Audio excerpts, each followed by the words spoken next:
When 9/11 happened, I was in my third grade classroom. I was inside my third grade class, I believe. I was in third grade, so I think it was probably like 10. I was either in 6th or 7th grade, I don't remember. I was in my third grade classroom, Miss Walsh's class. I remember it was art time.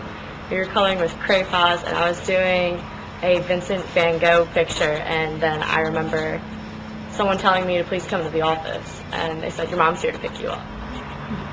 She seemed a little frantic and nervous, so I thought maybe like there was something that happened in the family. And we got to the gas station. I was starting to get scared, so I asked her. She said someone just attacked the World Trade Center in New York City, and I started crying because I didn't really know what was going on.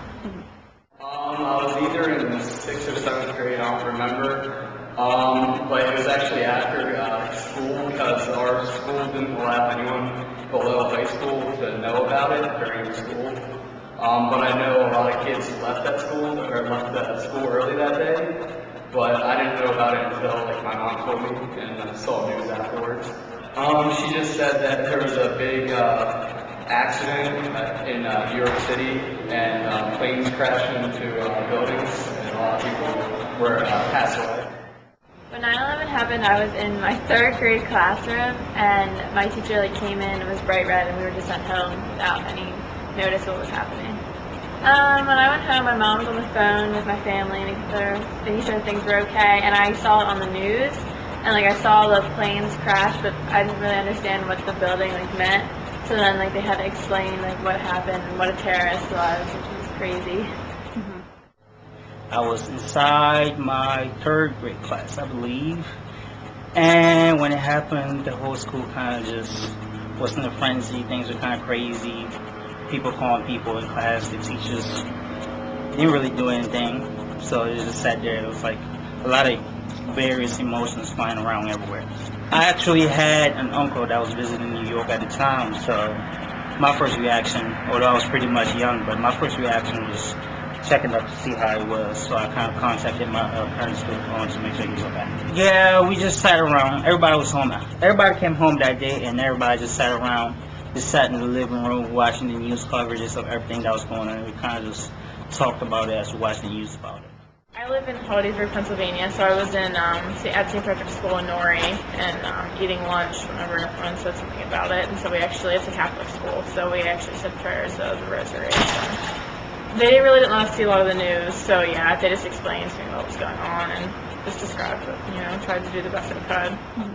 I was in 6th grade at the time. I was in a program where we would go pick up kindergartners from their parents down the road. I forget what it was called anymore. But I was actually out on the street with another 6th grader going to pick up a kindergartner, and someone said, why are you outside? There's a terrorist attack or planes flying over that are about to crash, and freaked us all out because none of us had any idea what was going on.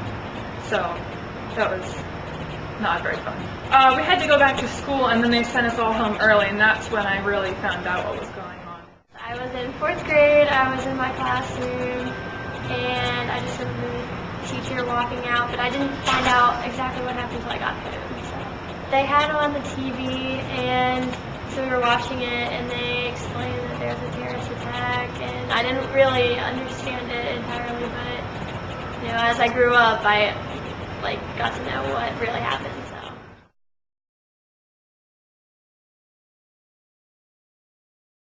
It definitely makes me a little more aware of what I'm doing, especially I've been out of the country a few times already, so it's I think about that, but when I'm on a plane or just thinking about what if that's going to happen to me, I really hope it doesn't happen to me.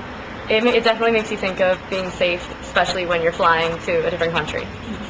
I'm actually a firefighter, so I've been a firefighter since 2004. So I guess I'm in the Brotherhood now, and I work with the guys that knew a couple of the guys that passed away in the towers, responding to it. So I guess indirectly, I'm victimized by it because of the stories that they told about the guys. So it kind of impacted me that way. I think that it made me a little more secure because with school-wise now we had like a lot of restrictions and we had to be more careful, and we learned a lot more about dangerous strangers, terrorists, and different things. And I think for me, like, the world was always like this great place, and then it kind of like opened my eyes, and now I'm more interested in the news now and what's going on. I would say since it happened, I'm much more alert.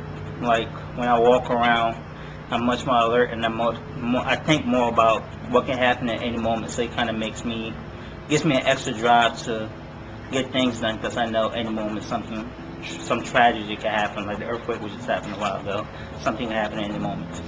I think with the war, I mean, it not only impacts like you, but it impacts people around you, because you see family and friends and family that go off to war, and it's like that just because of what happened, and just reading books about the firefighters in the past and stuff like that. So I think it's impacted everybody, whether it's your family or not. So I think it's kind of changed my views on New York. I mean, obviously it's not there anymore, but I don't think it hasn't necessarily impacted what I decided to do with my future. I'm in the animal field, so I don't know whether that would ever change anything in my field necessarily. I think it impacted me because I have a brother-in-law who is in Iraq, and I have cousins that had to go over, and also I think it changed like the political structure of how what was important. I feel like terrorism and the war really took precedence over everything.